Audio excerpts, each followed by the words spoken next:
10. Tranquilidade da alma. 1. A paz da alma. A tranquilidade interior se alia sempre com a solidão e com a liberdade do espírito. Ela exclui o zelo indiscreto, pelo qual nos metemos sempre na tarefa do vizinho, impedindo-a de realizar-se e esquecendo a nossa. E ela se perde quando começo a me comparar a outrem, e abandonando o meu domínio pelo dele, não penso mais senão em imitá-lo ou em vencê-lo. Não devemos reprovar um egoísmo nos que pensam que o mundo poderia desabar sem que sua alma fosse perturbada, pois pouco importa que nosso corpo pereça e a terra e os céus, se nossa alma permanece dona de si mesma e fiel a si mesma até o fim. E os mais belos dons do corpo, da terra e dos céus, se não forem acolhidos como devem, podem se tornar, para ela, os piores perigos, corrompendo-a e obrigando-a a trair-se. Há uma paz da alma que consiste em evitar todo o burburinho e toda a violência, mas que é uma paz ativa, pela qual aprendemos a suportar as provações que nos são enviadas e a amá-las como parte do nosso destino. Ela nunca é um resultado da inércia interior, nem de um dom que nos contentamos em receber.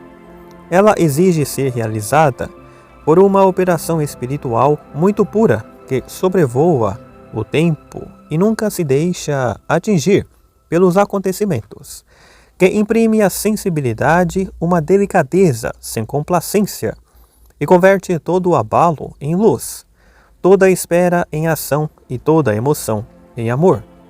A paz da alma exige que expulsemos todas as solicitações que não cessam de nos assaltar e que são como moscas que passam diante dos nossos olhos e que o olhar não pode se impedir de acompanhar. É preciso abolir todas as preocupações, não para se esquivar da seriedade da vida, mas para fazê-la aparecer, pois todas as preocupações particulares nos distraem, e isso significa que somente uma merece reter nossa atenção, que é a de responder a todo instante às exigências do acontecimento. Os homens maiores e mais fortes estão por inteiro naquilo que fazem. Os outros estão sempre preocupados. O chefe que comanda não deve ter mais preocupação que o humilde serviçal ligado a uma tarefa que ninguém no mundo considera, mas da qual todos colhem o fruto.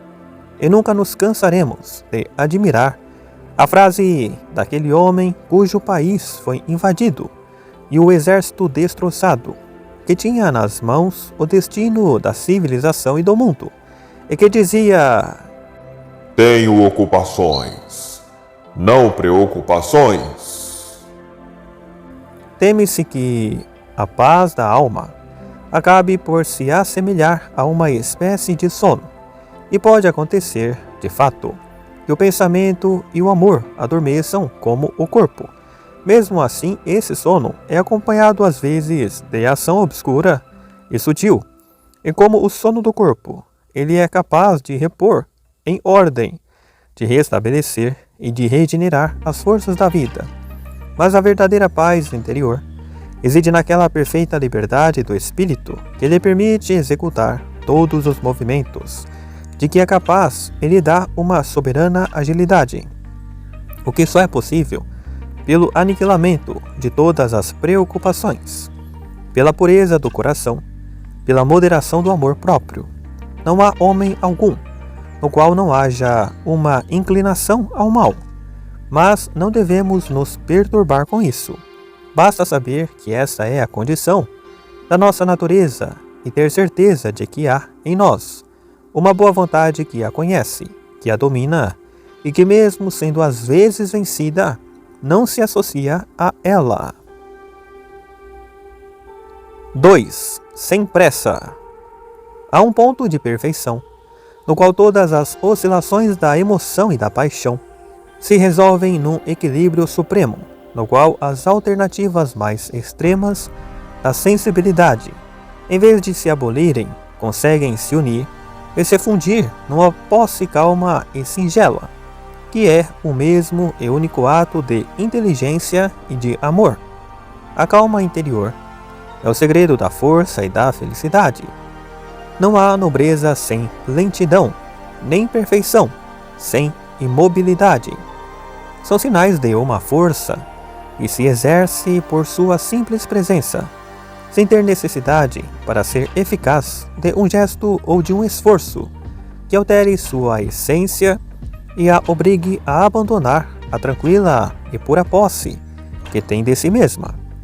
Ela não desce ao mundo da matéria, no entanto a matéria lhe obedece. Não se propõe finalidade alguma, como se qualquer finalidade lhe fosse exterior e ameaçasse escravizá-la.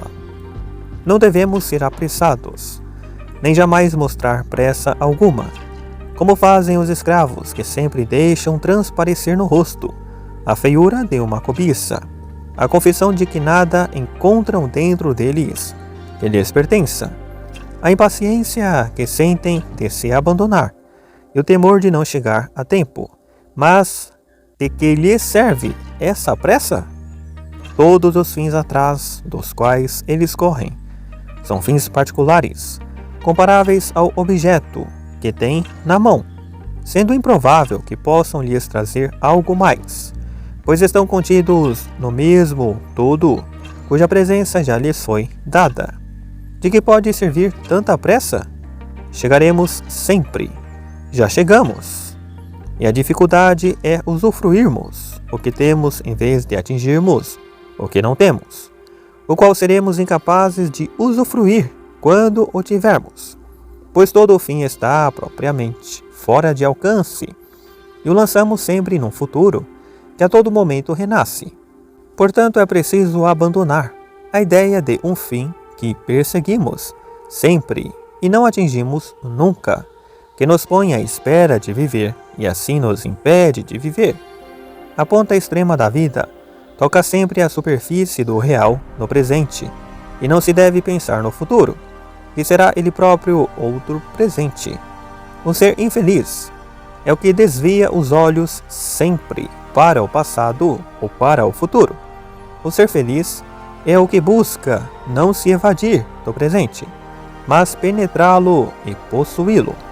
Quase sempre pedimos que o futuro nos traga uma felicidade, que a seguir nos bastaria usufruir no novo presente. Mas isso é inverter os termos do problema, pois é o presente mesmo que temos, e é de como soubermos dispor dele, sem desviar o olhar para outra parte, que virá todo o futuro de felicidade que poderemos nos dar. 3. Recursos proporcionais às nossas necessidades. A arte da vida consiste em não deixar murchar, em não desperdiçar todas as boas disposições que aparecem em nós por relâmpagos, mas ao contrário, em retê-las, colocá-las em prática e fazê-las frutificar. O pecado essencial é certamente o pecado da negligência. Sempre temos suficiente luz, se de fato o quisermos, para discernir em cada instante a melhor ação que devemos fazer. É para nos esquivarmos que esperamos ser melhor instruídos, ao buscarmos uma regra universal que possa se aplicar a todos os casos, para saber se ela convém ao que nos é proposto. Cegamo-nos como que de propósito queremos ainda conhecer as consequências mais distantes da nossa ação, quando elas não dependem de nós, mas a semente que brota não sabe se o fruto amadurecerá. Nesta terra mesma, onde devemos viver, nossas luzes são proporcionais às nossas necessidades. Tudo o que tivermos feito terá aqui e na eternidade consequências necessárias, sem que tenhamos de prevê-las ou de temê-las. Para falar com toda a propriedade, elas não nos dizem mais respeito. Elas não são o efeito da nossa vontade, mas da ordem do mundo, e devemos aceitar que neste mundo, que nos ultrapassa infinitamente, tudo o que começa por nós termina, no entanto, sem nós. A atmosfera da vida é feita de preconceitos, mas é nela que respiramos. É dela que dependem o equilíbrio que podemos obter, a eficácia de que podemos dispor. Certamente é preciso coragem para fazer o elogio dos preconceitos. Quem os aceita modifica seu sentido, mas quem lhes deu esse nome pensava apenas em livrar-se deles. Ora, livrar-se dos preconceitos, já dizia Lamennais, é livrar-se da ordem, livrar-se da felicidade, da esperança, da virtude e da imortalidade. É que certamente é mais fácil rejeitar os preconceitos do que assumi-los e aprofundá-los. 4. O que depende de nós e o que não depende de nós. Os estoicos faziam depender a felicidade de uma distinção exatamente reconhecida e respeitada entre as coisas que dependem de nós e as que não dependem de nós.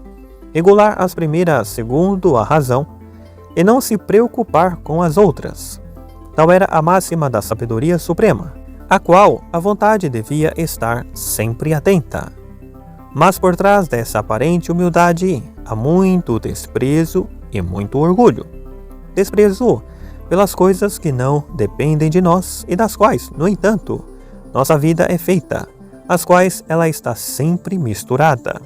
Coisas que não há como afirmar, nem que possa nos ser indiferentes, nem que sejamos capazes de exercer sobre elas uma ação indireta e longínqua. Tamanha resignação parece uma vingança da nossa impotência, uma derrota aceita de antemão para não correr os riscos de um combate. Entretanto, no mundo onde tudo está ligado, quem ousaria fixar de antemão os limites do nosso poder, da tarefa para a qual podemos ser um dia chamados? E há também muito orgulho em pensar que algo, por menor que seja, possa depender exclusivamente de nós, embora haja um reduto da liberdade no qual se produz um consentimento puro que não pode ser forçado. Mas os recursos de que dispomos, o sucesso da nossa conduta, o despertar mesmo da nossa iniciativa e a graça que a sustenta, ultrapassam infinitamente os limites da nossa vontade. E o homem que tem mais poder e felicidade é o que está em tal concordância com a ordem do mundo, que não sabe mais distinguir o que vem dele daquilo que o mundo lhe traz. A distinção entre o que depende de nós e o que não depende de nós estabelece entre o mundo e nós um corte demasiado profundo. Não há nada que não dependa de nós de algum modo, e somos os colaboradores da criação inteira. Mas não há nada que dependa somente de nós, e a possibilidade mesma de levantar o dedo mínimo e um dom que nos é dado, e o qual apenas aceitamos responder. No entanto, não é quando estamos repletos que sentimos melhor nossa independência. É no despojamento e no abandono. Certamente é isso que os estoicos quiseram dizer. E o que pode depender de nós, se não conservar ainda a confiança na vida quando a alegria de viver nos é recusada?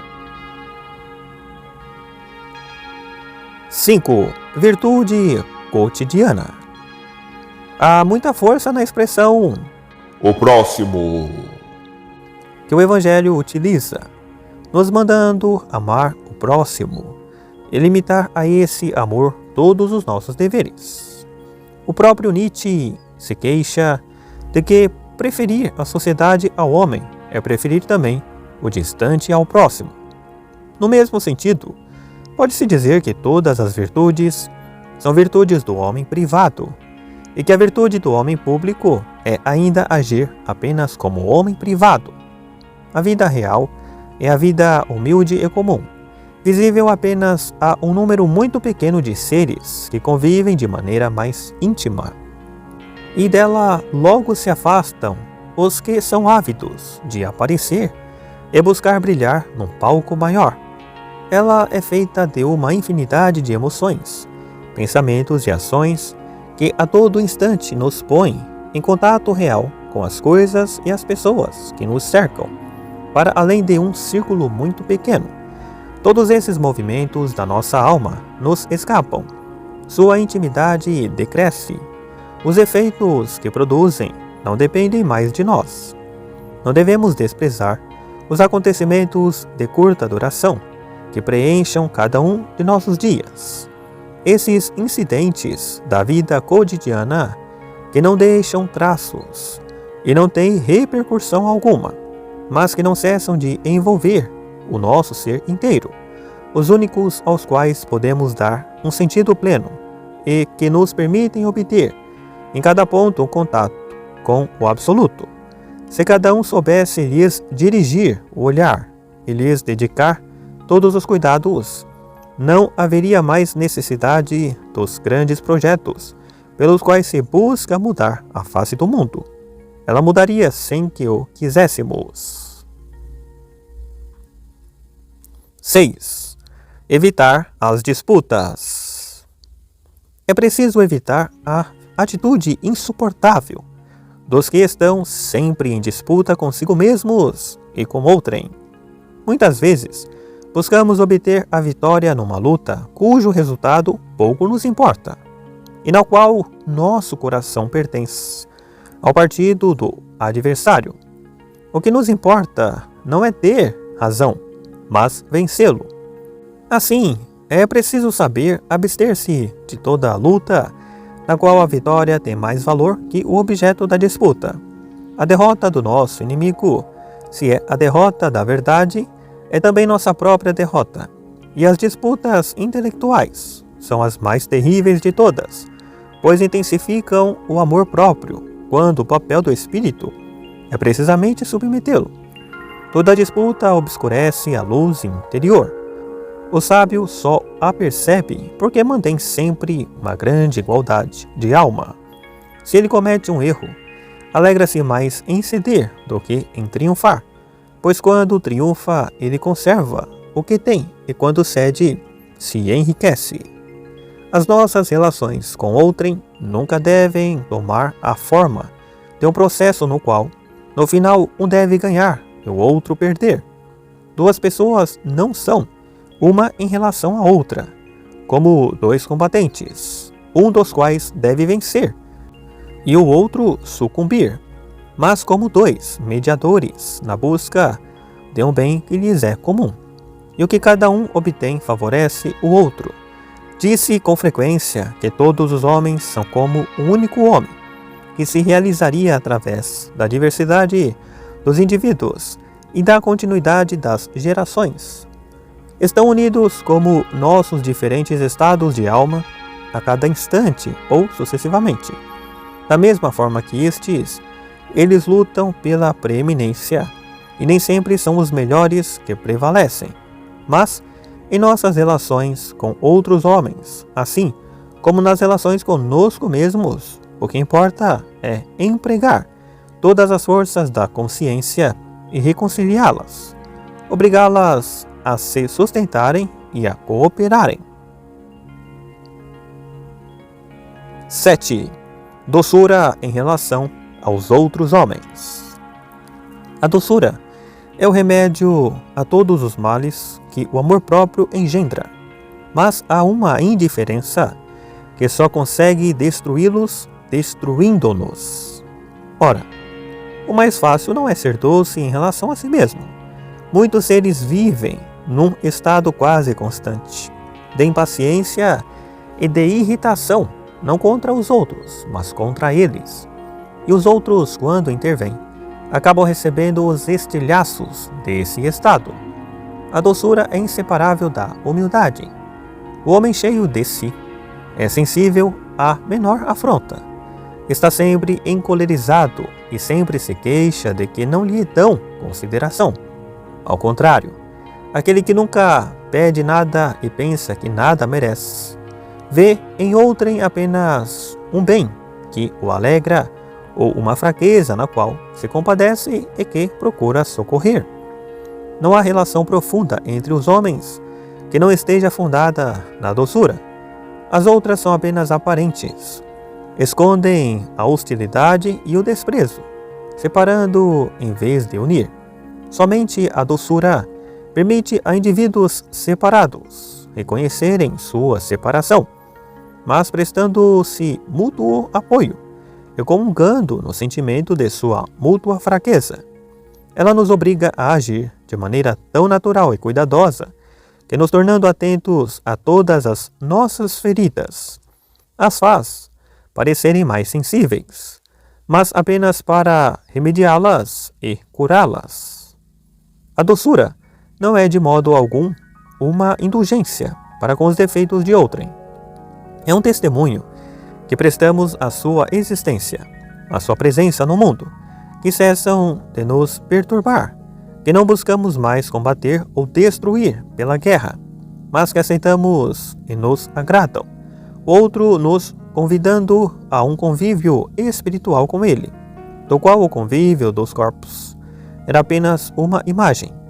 A doçura é um ato de benevolência para com os outros homens, e não somente em relação ao que eles são, mas também em relação ao que poderiam ser. Ela percebe neles inúmeras possibilidades que uma atitude mais rude rejeita, e que, sem a atenção e a confiança que lhes dá, talvez nunca chegassem a ser percebidas e a poder frutificar. A doçura, ao nos submeter a todas as leis da condição humana, já nos permite elevarmos-nos acima delas. Quem se insurge contra essas leis mostra o quanto sente e sofre sua escravidão, mas quem as aceita com doçura as penetra e as ilumina. Delas também cabe dizer que seu jugo é doce e seu fardo leve. 8. Doçura e firmeza. De todas as virtudes da alma, a doçura é a mais sutil e a mais rara, sobretudo em nosso tempo, e em todo momento ela é mais difícil de manter e de praticar. Pode acontecer que a confundam com a felicidade, com a indolência ou com a insipidez.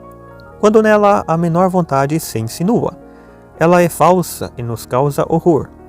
A verdadeira doçura é sempre tão atenta, tão delicada e tão ativa que sempre nos surpreendemos quando a encontramos, de poder ser tão benfazeja, sem parecer nada nos dar. A doçura não é, como se pensa às vezes, o contrário da firmeza, e sim seu polimento. A firmeza não deve rejeitar nossa mão, mas sustentá-la, e o contorno mais doce tem geralmente uma nitidez que modera o desejo e lhe serve de guia. A união da doçura e da firmeza, e às vezes tão perfeita que não mais as discernimos, não se deixam reconhecer nem por aquele que as possui e que, ao agir, cede a uma necessidade e a uma graça natural, nem por aquele que as recebe e que encontra nelas um chamado e uma sustentação. A doçura está tão distante da fraqueza que somente ela, ao contrário, possui uma força verdadeira. Ela dissolve todas as resistências que lhe são opostas. O homem mais forte não é o que resiste à paixão, dele ou de outrem, pela violência de um esforço, mas pela doçura da razão. Toda vontade se enrijece quando se quer vencê-la ou dobrá-la, mas a doçura a persuade. Só ela pode triunfar sem combate e transformar o adversário em amigo. Existe uma falsa doçura, que logo incita a violência, e uma verdadeira doçura mais poderosa que a violência, que a torna inútil e a aniquila. Pois a doçura não é, como muitos pensam, uma falta de impulso, mas um impulso contido e apaziguado. Não é uma vontade fraca, mas uma vontade ultrapassada, que não tem mais necessidade de esforço. Ela imita a natureza, mas a transfigura. Pois a natureza não conhece a doçura, apenas a indolência ou o furor. 9. Doçura e luz. Ninguém pode conhecer a vida do espírito se a doçura lhe for estranha. A animosidade, o amargor ou a acidez que encontramos em alguns são marcas do amor próprio. Tem um gosto de carne que se mistura a todos os seus pensamentos, não importa a força e a grandeza que tiverem. Às vezes, vemos homens de ciência que correm em busca da verdade como se fosse uma conquista. Pensam que ela só entrega seus segredos a quem for capaz de coagi-la, seja pelo rigor da demonstração, seja pela tortura dos instrumentos. Nessa espécie de violência, a verdade pode se deixar surpreender, mas não faz aliança conosco. Para que se torne a recompensa do espírito, é preciso que este mostre em relação às coisas uma exata docilidade, que seja capaz de seguir com fidelidade sua curva mais sinuosa. Ela sempre pede que o espírito obtenha com o real uma cooperação e mesmo uma coincidência, cuja perfeição se mede por sua doçura. É preciso escutar as respostas que a verdade nos dá numa espécie de imobilidade e de silêncio interior. Ela espera a cumplicidade de uma atenção na qual já existem aceitação, respeito e amor. Quando se quer forçá-la, ela se rebela e busca se evadir. É preciso apaziguar o tumulto do corpo, as reações cegas do instinto e chegar a uma perfeita doçura interior para que as coisas nos mostrem um rosto claro e nos testemunhem amizade. Os acontecimentos, as circunstâncias e os seres postos em nosso caminho podem ser acolhidos pela violência ou pela doçura. Muitos homens preferem a violência e nela se comprazem porque lhes dá mais emoção. Alguns preferem a indiferença, seja por natureza, seja por intenção, dando-lhe o nome de sabedoria. Somente uns poucos conhecem a divina doçura que enche de luz a atmosfera onde vivemos e espiritualiza tudo o que ela toca. A doçura é filha da luz. É sempre a natureza que dá o impulso. Quando a luz consegue apaziguá-la e fundi-la, ela expira em doçura. E a doçura é o contrário da indiferença, pois essa luz, quando nasce, irradia amor. Assim a doçura não é o contrário do ardor, é a sua forma mais perfeita e mais purificada. Esse Pirro, que é o príncipe dos céticos, praticava, como dizem, a doçura verdadeira e não a indiferença, é que havia nele, por trás de todas as dúvidas do pensamento, uma participação delicada no ser e na vida, participação que muitos dos que se pronunciavam sobre tais problemas com mais ousadia poderiam ter-lhe invejado. 10. A paciência e a dor. A paciência é submeter-se e esperar, o que é mais difícil que agir e resolver.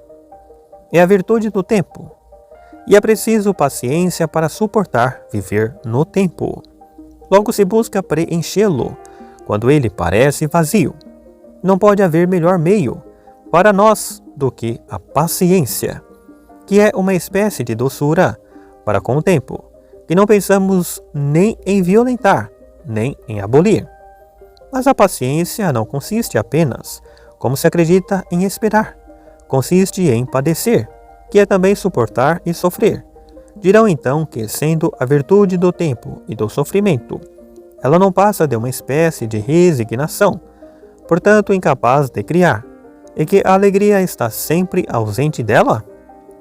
Há de fato uma paciência negativa que sabe apenas suportar as provações da vida e a própria vida como uma provação, mas há também uma paciência positiva, na qual o sofrimento mesmo é aceito e desejado.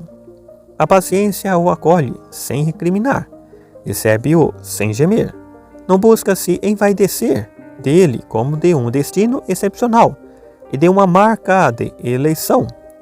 Não alimenta rancor contra os que são poupados do sofrimento. Reconhece nele uma dádiva que é preciso amar e fazer sua, como um elemento da sua pessoa e da sua vida. Essa paciência positiva faz com que a alma conserve sua atividade e mesmo sua alegria na adversidade. Ela suporta todas as contradições, sem ceder aos movimentos do amor próprio ou da cólera. Converte em doçura nossas primeiras agitações. Em sua essência mais profunda, ela sabe prosseguir uma obra cujo fruto não vê e talvez nunca verá. Então é justamente chamada perseverança. Não se deixa cegar nem pela embriaguez da prosperidade, nem pela do infortúnio. A paciência não conhece nem a indiferença, nem o abandono. Supõe muita força e confiança, mas às vezes ela me retém de agir. Não antecipa a hora, não desanima, mesmo se o tempo nunca cumpre as promessas da eternidade, pois ela não espera a eternidade, já a vive. Ter diante de si o tempo que tudo resgata é considerar que nunca há no tempo algo que se complete. É já estar mais além de todos os tempos. Talvez ela seja a mais alta virtude do querer. Impacientar-se Diz Fenelon. é querer o que não se tem, ou não querer o que se tem. Quando se quer o mal que se sofre, ele não é um mal. Por que fazer dele um verdadeiro mal, deixando de querê-lo? 11.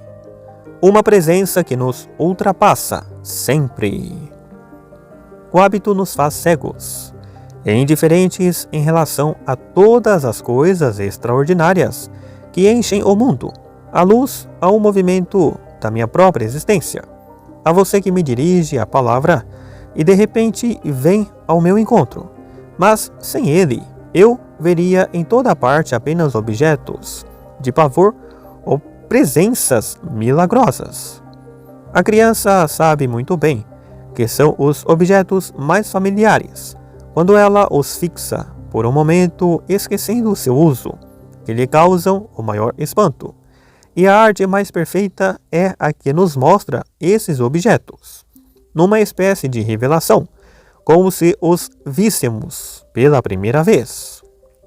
Assim, sem o hábito, a realidade se ofereceria a nós de uma maneira tão direta e viva que não suportaríamos sua visão. Pedimos ao hábito uma espécie de segurança. Ora, todos os empreendimentos do espírito visam não adquirir o hábito, como se diz, mas rompê-lo, a fim de descobrir o espetáculo fabuloso que ele cobre e dissimula sempre. E os homens cometem um grande erro ao desprezar o humilde objeto que tem sob os olhos, ao fazer sonhos estéreis de futuro, ao imaginar para além da morte um mundo que preencheria, enfim, suas expectativas. Todo o real lhes é dado, mas é difícil obter uma imagem pura dele. Não é ultrapassando a aparência, como é dito sempre, que se chegará à verdade, pois sempre temos necessidade de uma verdade que apareça, e os maiores espíritos nos tornam aparente. O que até então nos escapava é que o hábito não tarda a sepultar. Nem atrás do mundo, nem além da morte existe outra realidade a não ser esta que contemplamos hoje. Mas uns a rejeitam para perseguir quimeras, outros encontram nela, conforme sua capacidade de amor, todas as alegrias da terra e as do paraíso.